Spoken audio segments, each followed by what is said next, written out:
Hello friends, welcome back to my YouTube channel. जैसा कि आप लोग स्क्रीन पर देख पा रहे होंगे, यहाँ पर एमएस वर्ड ट्यूटोरियल की एक प्लेलिस्ट चल रही है जिसमें मैंने अलग अलग वीडियोस में अलग अलग टाइप के ऑप्शंस को कवर किया हुआ है। अगर आप लोगों ने ये वीडियोस ना देखे हों तो इनको जाके देख सकते हैं, क्योंकि अगर आप सीक्वेंस में वीडियो को देखते रहेंगे तो आप ज़्यादा बेहतर चीज़ें सीख पाएंगे। तो आइए हम लोग आगे के वीडियो को कंटिन्यू करते हैं। जैसे आज के इस वीडियो में हम व्यू टैब के अंदर जो जो ऑप्शंस दिखाई दे रहे हैं इनके बारे में बात करने वाले हैं। अब जैसे अगर व्यू टैब का मतलब क्या हुआ कि अगर हम अपने डॉक्यूमेंट को किस तरीके से देखना चाहते हैं, क्या चीज़ें हमको हाइड करनी है, क्या चीज़ें आपको शो करा के रखनी है, तो इससे रिलेटेड अगर आप चीज़ों को रखना चाहते हैं अपने डॉक्यूमेंट में तो आप आएंगे व्यू टैब पे, और व्यू टैब में जो जो ऑप्शंस दिए गए हैं इनका क्या क्या यूज होता है। तो आइए हम लोग पहले ऑप्शन से स्टार्ट करते हैं। जैसे व्यू टैब के अंदर देखेंगे तो पहला जो ऑप्शन दिया गया है वो है रीड मोड, और जो ये रीड मोड दिखाई दे रहा है वो किस सेक्शन के अंदर है, तो व्यूज। व्यूज का मतलब हुआ कि जो हमारा डॉक्यूमेंट दिखाई दे रहा है वो कैसे हम देखना चाहते हैं उसको। तो यहाँ पर ये कुछ लेआउट दिए गए हैं। जैसे अगर आप देखेंगे तो रीड मोड एक लेआउट दिया गया है। अगर हम रीड मोड पे क्लिक करते हैं तो आप देखेंगे तो इस तरीके से फुल स्क्रीन में ये डॉक्यूमेंट ओपन हो गया है, और जैसे हम लोग बुक रीड करते हैं तो उसी फॉर्मेट में एक पेज इधर दिखाई दे रहा है, दूसरा पेज इधर दिखाई दे रहा है। तो यहाँ पर जो भी आपको चीजें रीड करनी होगी आप इस तरीके से उसको रीड करेंगे। यहाँ पर जो एरो दिखाई दे रही है इस पे जब हम क्लिक करेंगे तो देखेंगे तो अगला दो पेज यहाँ पर ओपन हो गया है, और इसमें जो भी कंटेंट लिखा हुआ है आप उसको इस तरीके से रीड कर सकते हैं। फिर इसी तरीके से नेक्स्ट पेज पे क्लिक करेंगे तो दो पेज फिर से यहाँ पर सामने दिखाई दे रहे हैं। तो इस तरीके से हम अगर रीड मोड यूज करेंगे तो यहाँ पर ये फुल स्क्रीन में डॉक्यूमेंट ओपन हो जाएगा, उसके बाद हम यहाँ पर उसको रीड कर सकते हैं। अब इससे हमको बैक जाना होगा अपने पुराने वाले लेआउट में। उसके लिए हम सिंपली कीबोर्ड से अपने एस्केप की जैसे ही प्रेस करेंगे तो आप देखेंगे तो फिर से यहाँ पर प्रिंट लेआउट में आ गए। अब यहाँ पर जो अगला ऑप्शन दिया गया है प्रिंट लेआउट, तो जब भी हम कोई भी डॉक्यूमेंट ओपन करते हैं तो उसमें डिफॉल्ट में प्रिंट लेआउट में वो दिखाई देता है। तो प्रिंट लेआउट में यहाँ पे दिखाई दे रहा है। जैसे मैंने यहाँ पर रीड मोड पे क्लिक किया था तो ये रीड मोड में दिखाई दे रहा है। अब मैं अगर यहाँ पर एस्केप की प्रेस करता हूँ तो आप देखेंगे तो सीधा जो ये डिफॉल्ट इसका लेआउट है वो प्रिंट लेआउट है, तो प्रिंट लेआउट में ही डॉक्यूमेंट ये दिखाई दे रहा है। अब अगर मान लीजिए जो अगला ऑप्शन है वेब लेआउट, इस पे मैं क्लिक करता हूं तो वेब लेआउट का मतलब हुआ कि जैसे जब हमारे सामने कोई वेबसाइट ओपन होती है तो वेबसाइट में कोई पेज नहीं दिखाई देता कि ये A4 साइज का पेपर है, ये लीगल साइज का पेपर है। उसमें क्या होता है कि एक तरफ से यहाँ पर सारे के सारे कंटेंट दिए रहते हैं, जो भी हमको पढ़ना होता है तो उसको इस तरीके से हम यहाँ पर पढ़ सकते हैं। तो ये एक लेआउट है वेब लेआउट, यानी कि वेबसाइट की तरीके से हमारा डॉक्यूमेंट कैसे दिखाई देगा, तो ये हम वेब लेआउट के थ्रू यहाँ पर इस तरीके से देख पाएंगे। फिर इसी के बाद अगर मान लीजिए हम आउटलाइन पे क्लिक करते हैं तो जैसे आउटलाइन पे आप क्लिक करेंगे तो आउटलाइन में क्या होता है कि जितने सारे पैराग्राफ्स होते हैं तो ये सारे बुलेट्स टाइप में यहाँ पर इस तरीके से दिखाई देते हैं।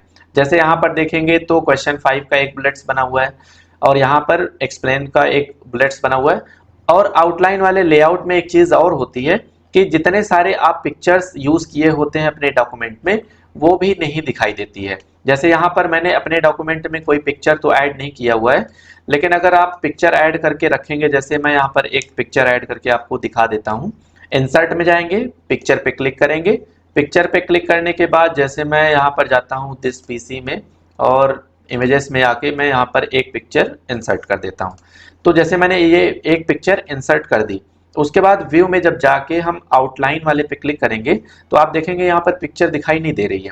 तो आउटलाइन में क्या होगा कि केवल आपके टेक्स्ट दिखाई देंगे, वो भी किस में दिखाई देंगे, बुलेट्स में। ठीक है, तो ये ध्यान रखिएगा। वैसे इनका जनरली कोई यूज नहीं होता है, लेकिन आप जानते रहिए, अगर आप बेसिक चीजें सीख रहे हैं तो इनका सबका ऑप्शन का क्या यूज होता है ये आप अपने नॉलेज के लिए रख सकते हैं। अगला जो ऑप्शन दिखाई दे रहा है वो है ड्राफ्ट का। जैसे मैं ड्राफ्ट पे क्लिक करता हूं तो आप देखेंगे तो इसमें कोई पेज नंबरिंग नहीं है, केवल यहाँ पर क्वेश्चन आंसर ही दिखाई दे रहे हैं।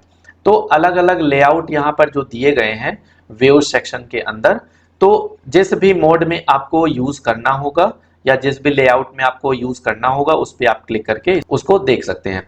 टोटल काम जो व्यू टैब के अंदर का है वो हम अपने डॉक्यूमेंट को कैसा देखना चाह रहे हैं, केवल इसी पे ही इसके सारे ऑप्शन डिपेंड हैं। तो व्यू सेक्शन इस तरीके से आपने देख लिया। ज़्यादा से ज़्यादा जो यूज़ होता है वो यूज़ होता है प्रिंट लेआउट और रीड मोड।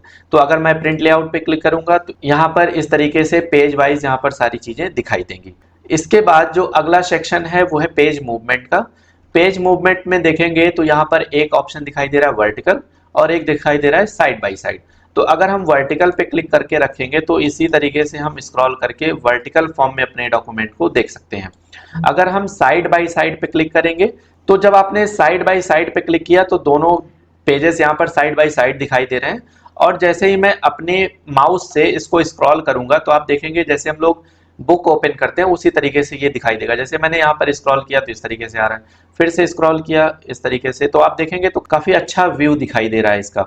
यानी कि अगर मैं साइड बाई साइड पे क्लिक करके रखता हूं तो इस तरीके से आप देखेंगे तो इसका इंटरफेस दिखाई दे रहा है। ठीक है, इस तरीके से अगर हम स्क्रॉल को डाउन करेंगे तो इस तरीके से दिखाई देगा। तो आप इस तरीके से अपने डॉक्यूमेंट को देख सकते हैं वर्टिकल फॉर्म में भी, अगर आप चाहते हैं साइड बाय साइड तो साइड बाय साइड, या आप इसको हॉरिजॉन्टल स्क्रॉल बार जैसे आप इसको बढ़ाएंगे तो इस तरीके से भी आप देखेंगे तो ये चेंज होता हुआ दिखाई दे रहा है। तो इस तरीके से आपने देख लिया कि पेज मूवमेंट कैसे होना चाहिए। अगला जो सेक्शन है वो है शो का। तो शो में क्या होगा, जिस भी चेकमार्क पे क्लिक रहेगा वो चीजें हमारे डॉक्यूमेंट में दिखाई देंगी और जिस पे चेकमार्क क्लिक नहीं रहेगा वो दिखाई नहीं देगा। तो जैसे यहाँ पर देखेंगे तो रूलर है, तो मैंने इंट्रोडक्शन में आपको बताया था कि यहाँ पर रूलर कहाँ दिखाई देता है।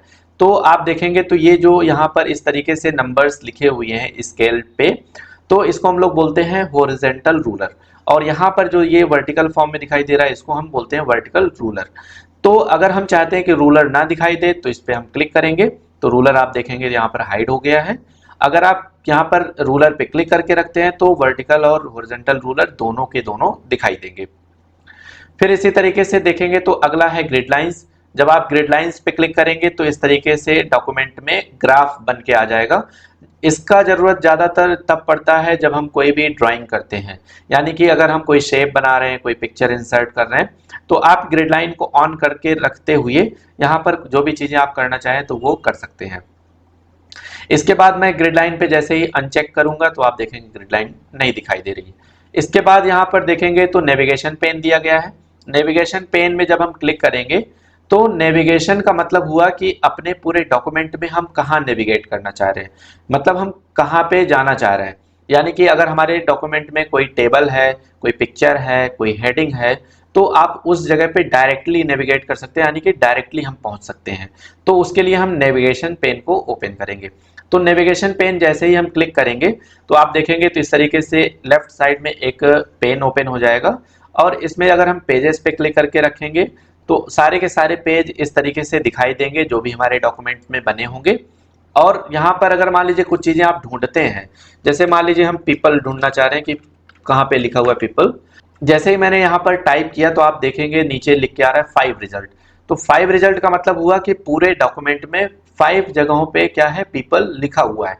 तो जैसे यहाँ पर बता रहा है 6 नंबर पेज पे है, अगर हम 8 पे देखें तो 8 पे यहाँ पर पीपल टू पीपल लिखा हुआ है। फिर इसके बाद 14 वाले पे क्लिक करेंगे तो यहाँ पर देखेंगे पीपल लिखा हुआ है। इस तरीके से 6 नंबर पेज पे 2 जगह पे लिखा हुआ है पीपल। तो आप यहाँ पर नेविगेशन पेन को ओपन करके अगर कोई भी कंटेंट ढूंढना चाहते हैं तो उसको टाइप करके आप ढूंढ सकते हैं। दूसरा क्या है कि अगर आप चाहते हैं कि सारे के सारे पेज यहाँ पर इस तरीके से दिखाई देते रहें तो ये सारे के सारे पेज भी आपको नंबरिंग में दिखाई देते रहेंगे। तो इस तरीके से आपने देखा कि जो शो सेक्शन दिखाई दे रहा है इसके अंदर के ऑप्शंस का क्या यूज होता है। इसी तरीके से अगले वाले सेक्शन में देखेंगे तो हम दिया गया है जूम सेक्शन। तो जूम सेक्शन के अंदर देखेंगे तो जैसे थंबनेल दिखाई दे रहा है, तो थंबनेल पे जब हम क्लिक करेंगे तो आप देखेंगे तो सारे के सारे पेजेस इस तरीके से सॉर्ट होके आ गए हैं। जैसे हमको एक होता है कि देखना होता है कि कितने सारे पेजेस हैं हमारे सामने, तो आप थंबनेल पे क्लिक करके इस तरीके से यहाँ पर सारे पेजेस देख सकते हैं। जैसे ही आप कीबोर्ड से एस्केप की प्रेस करेंगे तो ये नॉर्मल व्यू में आ जाएगा। अगर आप चाहें तो वर्टिकल भी कर सकते हैं, अगर आप चाहें तो साइड बाय साइड भी कर सकते हैं। तो ये तो था कि जूम आप कैसे अरेंज करेंगे। अब इसके बाद अगर देखेंगे तो जूम वाले जो ऑप्शंस हैं वो डिसेबल हैं। डिसेबल क्यों है, क्योंकि जो हमारे सामने डॉक्यूमेंट ओपन हुआ है वो पूरा का पूरा हम यहीं से ही देख सकते हैं। तो इसके लिए हमको इसको क्या करना पड़ेगा, जो साइड बाय साइड पे मैंने क्लिक करके रखा हुआ है इसको मैं वर्टिकल पे क्लिक करूंगा। तो जैसे ही मैंने वर्टिकल पे क्लिक किया तो आप देखेंगे इस तरीके से आ रहा है, और यहाँ पर अब जूम वाले जो ऑप्शंस जो हाइड थे वो अब यहाँ पर दिखाई दे रहे हैं। जैसे यहाँ पर मैं जूम साइज को घटा बढ़ा दिया हूँ, अगर चाहता हूँ कि यहाँ पर केवल 100% साइज में ही दिखाई दे जूम साइज, तो आप 100% पे क्लिक कर देंगे। अगर आप चाहते हैं कि हमारे सामने केवल एक ही पेज एक बार में दिखना चाहिए, तो उसके लिए आप एक पेज पे क्लिक कर देंगे, तो इस तरीके से पेज वाइज दिखाई देगा। अगर मैं चाहता हूं कि मल्टीपल पेज दिखाई देने चाहिए तो मल्टीपल पेज पे आप क्लिक कर सकते हैं। अगर आप चाहते हैं कि पूरी की पूरी पेज की विड्थ हमारी पूरे पूरे विंडो में दिखाई देनी चाहिए, तो आप पेज विड्थ पे क्लिक करके इस तरीके से देख सकते हैं। तो जूम वाले सेक्शन में आप अपने डॉक्यूमेंट को जूम इन जूम आउट करके या उसकी जो डिफॉल्ट विड्थ होती है उस पे सेट करके देख सकते हैं। अगला जो ऑप्शन है वो है यहाँ पर न्यू विंडो। तो जैसे ही मैं न्यू विंडो पे क्लिक करता हूं तो इसकी एक डुप्लीकेट विंडो बन जाएगी। जैसे यहाँ पर मैंने क्लिक किया तो आप देखेंगे तो यहाँ पर CCC10 पेजेस 2 लिख के आ रहा है, यानी कि एक ये नई विंडो बन गई है। इसको मैं मिनिमाइज करूंगा तो ये एक CCC पेज 1 की दिखाई दे रही है। तो इस तरीके से आप देखेंगे तो पेज 1 और पेज 2 दो विंडो यहाँ पर दिखाई दे रही है। अगर मैं न्यू विंडो पे फिर से क्लिक करता हूं तो एक और नई विंडो आ गई, जिसका नाम यहाँ पर देखेंगे आप तो CCC पेज 3 लिखा हुआ है। तो ये एक नई विंडो है, तो इसको भी मैं मिनिमाइज कर देता हूं। अब यहाँ पर जैसे व्यू वाले में आएंगे तो इसमें देखेंगे लिखा है अरेंज ऑल। इसका मतलब जो जो विंडो मैंने ओपन कर रखी हुई है उसको हम अरेंज भी कर सकते हैं। अरेंज ऑल पे क्लिक करेंगे, यहाँ पर आप देखेंगे तो ये नई विंडो यहाँ पर इस तरीके से दिखाई दे रही है, और इसके नीचे यहाँ पर दूसरी वाली जो विंडो मैंने नई वाली बनाई थी तो वो इस तरीके से दिखाई दे रही। अगर आप इसको साइड बाय साइड देखना चाहते हैं तो आप यहाँ पर व्यू साइड बाय साइड पे क्लिक करेंगे और ओके पे क्लिक कर देंगे। ये दोनों के दोनों जो यहाँ पर विंडो बनी हुई है वो साइड बाय साइड में भी आप देख सकते हैं। तो यहाँ पर व्यू टैब के अंदर जब आप देखेंगे तो यहाँ पर नई विंडो आप बना सकते हैं, और अरेंज ऑल पे क्लिक करेंगे दो विंडो आप एक साथ देख सकते हैं। अगर आप चाहते हैं कि दोनों की दोनों विंडो साइड बाय साइड दिखनी चाहिए तो उसके लिए हम यहाँ पर व्यू साइड बाय साइड पे क्लिक करके देख सकते हैं। अगर मैं यहाँ पर क्लिक करता हूँ रीसेट विंडो पोजीशन तो आप देखेंगे तो जैसे पहले था वैसे ही फिर से हो जाएगा। मैक्सिमाइज करने के बाद यहाँ पर देखेंगे तो दिया गया है स्विच विंडो। तो अगर आप चाहते हैं कि मैं यहाँ पर स्विच करके अगले वाले विंडो को देखना चाहता हूँ तो आप इस पर क्लिक कर सकते हैं। फिर से अगर मैं चाहता हूँ कि पेज 1 वाला दिखाई देना चाहिए तो मैं इस पर क्लिक करके देख सकता हूँ। तो जो भी आप जिस तरीके से देखना चाहते हैं तो आप उस पर क्लिक करके उसको व्यू कर सकते हैं। अब यहाँ पर जैसे अगला जो ऑप्शन दिया गया है वो है मैक्रो का। मैक्रो जो होता है वो काफी ज्यादा इंपॉर्टेंट चीज है, इसको आप लोग जरूर सीखिएगा। अब इसके लिए सिंपली आप रिकॉर्ड मैक्रो पे क्लिक करेंगे। जैसे ही मैंने रिकॉर्ड मैक्रो पे क्लिक किया तो रिकॉर्ड मैक्रो का एक डायलॉग बॉक्स ओपन हो गया है। यहाँ पर पूछ रहा है कि मैक्रो का नाम क्या रखना चाहते हैं, तो जैसे मैंने यहाँ पर रख दिया कंपनी। अब यहाँ पर देखेंगे तो जो हम मैक्रो अपना बनाना चाह रहे हैं वो कीबोर्ड से रिकॉर्ड होके बनना चाहिए। तो जैसे ही मैं कीबोर्ड पे क्लिक करूंगा तो ये एक कस्टमाइज कीबोर्ड विंडो ओपन हो जाएगा, और इसमें कह रहा है कि प्रेस न्यू शॉर्टकट की, यानी कि जो आप मैक्रो बना रहे हैं उसको अगर आप रन कराएंगे तो उसके लिए कौन सा शॉर्टकट यूज करेंगे। अब आपको यहाँ पर शॉर्टकट ऐसा बनाना होगा जो पहले से ना बना हो। जैसे अगर मान लीजिए Ctrl+C Ctrl+X अगर हम बना लेंगे तो उससे और भी तो काम होते हैं ना। तो इसके लिए मैं यहाँ पर Ctrl+C भी ना बनाऊंगा, यहाँ पर बनाएंगे कुछ ऐसा शॉर्टकट जो कंप्यूटर में पहले से एग्जिस्ट ना कर रहा हो। यहाँ पर जो शॉर्टकट बनाना है तो मैं कंट्रोल और शिफ्ट को प्रेस करके यहाँ पर बना देता हूँ J, यानी कि इससे हमको लगता है कि कोई शॉर्टकट यूज नहीं होता होगा। तो मैंने क्या किया Ctrl+Shift+J के नाम से यहाँ पर कीबोर्ड का शॉर्टकट। जैसे ही आप अपने कीबोर्ड से ये सारी की सारी की प्रेस करेंगे तो ये ऑटोमेटिक आ जाएगा, इसमें हमको लिखने की जरूरत नहीं है।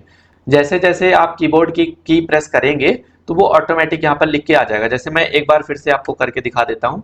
तो जैसे मैंने Ctrl+Alt प्रेस किया और यहाँ पर K की को प्रेस किया तो आप देखेंगे तो ऑटोमेटिक लिख के आ गया। ठीक है, अब ये जो शॉर्टकट है ये आप याद रखिएगा कि यहाँ पर कौन सा शॉर्टकट आपने बनाया हुआ है। अब इसके बाद जैसे ही आप असाइन पे क्लिक करेंगे और यहाँ पर क्लोज करेंगे तो यहाँ पर देखेंगे तो ये रिकॉर्डिंग का एक आइकन दिखाई दे रहा है, यानी कि अब इसके बाद जो भी चीजें आप कीबोर्ड से टाइप करते जाएंगे वो सब का सब ये क्या होगा, रिकॉर्ड करता जाएगा। अब यहाँ पर जो भी आपको टाइप करना होगा वो आप यहाँ पर टाइप करेंगे। तो जैसे मैंने लिखा यहाँ पर this is a document and we are learning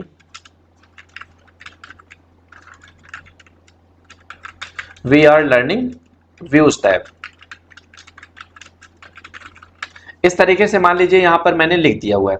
उसके बाद आप क्या करेंगे, यहाँ पर रिकॉर्ड मैक्रो पे जाएंगे और यहाँ पर हम कर देंगे स्टॉप रिकॉर्डिंग। जैसे ही मैंने स्टॉप रिकॉर्डिंग कर दिया तो यानी कि यहाँ पर जो अभी रिकॉर्डिंग चल रही थी मैक्रो की वो अभी स्टॉप हो चुकी है। उसके बाद हम इसको क्या करते हैं, डिलीट कर देते हैं। अब अगर मान लीजिए हम जब मैक्रो वाले ऑप्शन पे क्लिक करेंगे और यहाँ पर देखेंगे व्यू मैक्रो पे क्लिक करके, तो एक मैक्रो हमारे पास दिखाई दे रहा है जिसका नाम है कंपनी।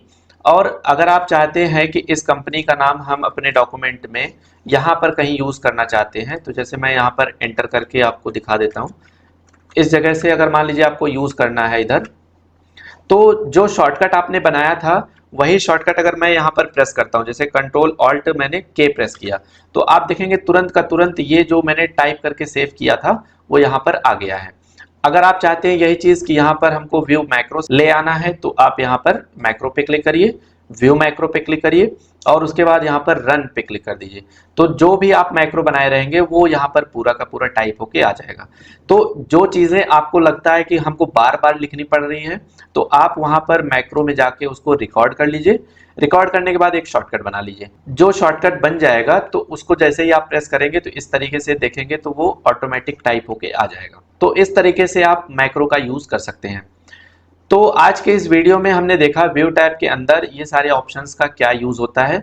देखिए बहुत ज़्यादा डिटेल में आपको लर्न करने की ज़रूरत नहीं है, क्योंकि आप बेसिक चीज़ें सीखनी है और जितने सारे ऑप्शंस आप लोग सीखते जाएंगे ये सब के सब डेली यूज़ नहीं होते हैं, जब ज़रूरत पड़ती है तभी आप इसका यूज़ करेंगे। तो अगर आप इनको ज़्यादा टाइम तक यूज़ भी नहीं करेंगे तो ये भूल जाएगा। तो इतने ऑप्शंस आप लोग याद रखिए कि वो लॉन्ग टाइम के लिए आपके दिमाग में बना रहे और इसको बार बार प्रैक्टिकल करते रहिए, ठीक है। अगर आपको व्यू टैब से रिलेटेड कोई भी ऑप्शंस में डाउट होता है कोई भी, तो आप मेरे कमेंट सेक्शन में बता सकते हैं कि सर ये ऑप्शन नहीं समझ में आया, तो मैं उसका एक सेपरेट वीडियो अलग से बना के आपको प्रोवाइड कर दूंगा। आई होप आपको वीडियो अच्छा लगा होगा। अगर वीडियो अच्छा लगा ही है तो प्लीज़ लाइक करें, सब्सक्राइब करें और अपने दोस्तों में भी शेयर करें जिनको MS वर्ड सीखना हो। चलिए मिलते हैं नेक्स्ट वीडियो में। Thank you, bye bye.